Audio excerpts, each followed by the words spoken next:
ነገ መስከረም 29 ደረሰ የምንባረክበት የምንቀደስበት ብዙ በረከትን የምናገኝበት ታላቁ የሰማዕቷ እናታችን ክብረ በዓል ደረሰ። ይህችን የመንፈስ ግርማ የጋረዳት ቁመቷ እንደ ዘንባባ የረዘመ ውበቷና ደምግባቷ ገነት ውስጥ እንደሚበቅለው እንደ ሮማን ፍሬ የሆነላት ስሟ ሲጠራ ሲኦል የምትናወጥላት አጋንንት እንደ ትቢያ የሚበተኑላት ስሟን ለጠራ በቃል ኪዳኗ ለተማጸነ ዝክሯን ለዘከረና በዓሏን ላከበረ ሰው ርስተ መንግሥተ ሰማያትን የምታወርስና በጠሯት ጊዜ ከአውሎ ንፋስ ፈጥና የምትደርስ በቃል ኪዳኗ ከመከራ ሥጋ ከመከራ ነፍስ የምትሰውር ታላቅ ቅድስት ናት። በመንግሥተ ሰማያት ስሟ ታላቅ የሆነ በምግባርና በሃይማኖት በሥጋዊ ውበትም ቢሆን በውስጥም በውጭም ያጌጠች የመግረፊያ አለንጎች ሥጋዋን ማሳመም የማይችሉ ሊገሏት የተላኩ አውሬዎች ነጣቂ አናብስትና አናብርት የእግሯን ትቢያ የላሱላት ተጨንቀው ተቸግረው ስሟን ለጠሯት ከአውሎ ንፋስ ፈጥና የምትደርሰው ጻድቅ ባህታዊት ድንግል ምስክር እናታችን ቅድስት አርሴማ ነገ መስከረም 29 ሰማዕትነትን የተቀበለችበት የሰማዕትነት የዕረፍት በዓሏ ነው። አደራ ይህንን ቪዲዮ በደንብ አድርጋችሁ ኮፒ ሊንክ በማድረግ ለሁሉም ሰው እንዲዳረስ አድርጉልኝ። አዎ ቪዲዮዎቹ ሰሞኑን እየታዩ ስላልሆነ በደንብ አድርጋችሁ ኮፒ ሊንክ አድርጉልኝ። ለቤቱ አዲስ የሆናችሁ ፎሎ ማድረግ እንዳይረሳ። እናታችን ሰማዕቷ ቅድስት አርሴማ ድንግል ይህችን እናት ይህችን ሰማዕት በምን እንመስላታለን? እርሷ በአድማስ ላይ ተቀምጦ እንደሚያበራ ዕንቁ ናትና ክብሯ ልዕልናዋ እጅግ በጣም ብዙ ነው። በእኔ በኃጢአተኛውና በወራዳው አንደበት ተነግሮ ሊያልቅ አይችልም። ጌታችን እንዳለው በተራራ ላይ ያለች ከተማ ልትሰወር ልትደበቅ አይቻላትምና የእናታችን የቅድስት አርሴማም ክብሯ እንደዚያው ነው። ይህ ቀረሽ የማይሏት ውብ ድንግል ኃያል ሰማዕት ባህታዊት ቅድስት አርሴማ ናት።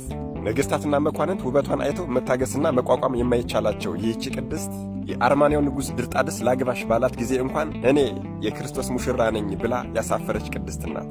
ንጉሡ ድርጣድስ አልሳካልህ ቢለውና በአደባባይ በግድ ሊያገባት ቢሞክር እጁን ጠምዝዛ በሕዝብና በአደባባይ ፊት በደረቱ ጥላ ያሳፈረች ቅድስት ናት። በዚህም የተነሳ ንጉሡ ድርጣድስ ስላአፈረ አስገረፋት፣ አሰቃያት። መጨረሻ ላይም ዓይኗን አስወጣ።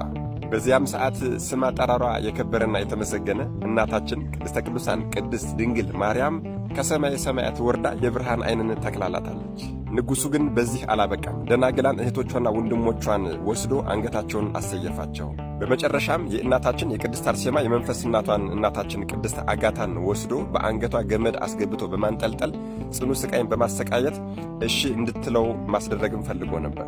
እናታችን ቅድስት አጋታ እምቢ ባለችውን ጊዜ ጡቷን እያስቆረጠ ከታችም እሳት እያነደደ ካሰቃያት በኋላ አንገቷንም አሰይፏታል። ዋናው ነገር ያለ እዚህ ላይ ነው። በደንብ ልብ አድርጋችሁ አዳምጡኝ። እናታችን ቅድስት አርሴማን እናታችን ቅድስት አጋታንና ሌሎቹንም ቅዱሳን ደናግሎችን ጨምሮ ለዚህ ክብርና ሰማዕትነት ያበቃቸው እኮ የእናታችን የቅድስት አርሴማ ድንግል ታላቅ ወንድም አቡነ ጎርጎርዮስ ዘአርማንያ ነው። ወገኖቼ እጅግ በጣም ይገርማል እኮ በዜና ሰማዕታት ላይ ተጽፎ እንደሚገኘው ይሄ የቅድስት አርሴማ ታላቅ ወንድም አቡነ ጎርጎርዮስ በዚያ ዘመን 3 ኃላፊነቶች ነበሩበት። አዎ አንደኛ ቅድስት አርሴማን ጨምሮ ደናግሉን ማጽናት፣ ሁለተኛ ደግሞ የክህደትና የመከራ ዘመን ነውና ቅድስት ቤተክርስቲያንን ማስጠበቅ፣ ሦስተኛው ደግሞ ለሚመጣው መከራ ራሱን እህቱንና ደናግላኑን በመንፈስ ማዘጋጀት ነበረበት። ታዲያ በዚህ ሰዓት ማኅደረ ሰይጣን ዲዮቅልጥያኖስ እናታችን ቅድስት አርሴማን በውበቷ ተማርኮ እሷን ካላገባሁ ሲል አቡነ ጎርጎርዮስ እናታችን ቅድስት አርሴማን ጨምሮ 127 ደናግላንን ይዞ ወደ አርማንያ ተሰደደ። ታዲያ በአርማንያም በአንድ ገዳም ውስጥ ተጸልለው በጾምና በጸሎት ሲጋደሉ ከኖሩ በኋላ ረሃብ ፈጃቸው። ታዲያ የሚላስ የሚቀመስ ነገር ቢጠፋ ይህ ኃላፊነት የታላቅ ወንድሟ የአቡነ ጎርጎርዮስ ነውና በንጉሡ በድርጣድስ ቤተ መንግሥት ውስጥ ሂዶ በባርነት ተቀጠረ። በመጨረሻም በታወቀበት ጊዜ በሕዝብ መጸዳጃ ሽንት ቤት ውስጥ ወስዶ ከነ ሕይወቱ ቀብረውታል። አዎ ከነ ሕይወቱ ለ15 ዓመታት ተቀብሮ ከቆየ በኋላ ንጉሡ ድርጣድስ እናታችን ቅድስት አርሴማና ደናግሉን ከሰየፋቸው በኋላ አእምሮ በሽተኛ ሆኖ ነበረ። ታዲያ እስኪ አእምሮህ እንዲረጋጋ አደን አድን ብለው ለአደን በወጣበት በዚያው እሪያ አውሬ ሆኖ ተመለሰ። የእግዚአብሔር ሥራ እጅግ በጣም ይገርማል እኮ። የንጉሡ ሚስት በዚህ ሰዓት ራእይን አየች። አቡነ ጎርጎርዮስን ሽንት ቤት ውስጥ የተቀበረው አቡነ ጎርጎርዮስን ካላወጣችሁት ንጉሡ ወደ ሰውነት አይመለስም ተብሎ ተነገራት። እጅግ በጣም የሚገርመው ነገር ንጉሡም መኳንንቱ ሕዝቡም አቡነ ጎርጎርዮስ ሞቷል ብለው ነበር የሚያስቡ የነበረው። ነገር ግን ከ15 ዓመት በኋላ ሽንት ቤቱ ሲቆፈር በሕይወት ተገኝቷል ማለት ነው።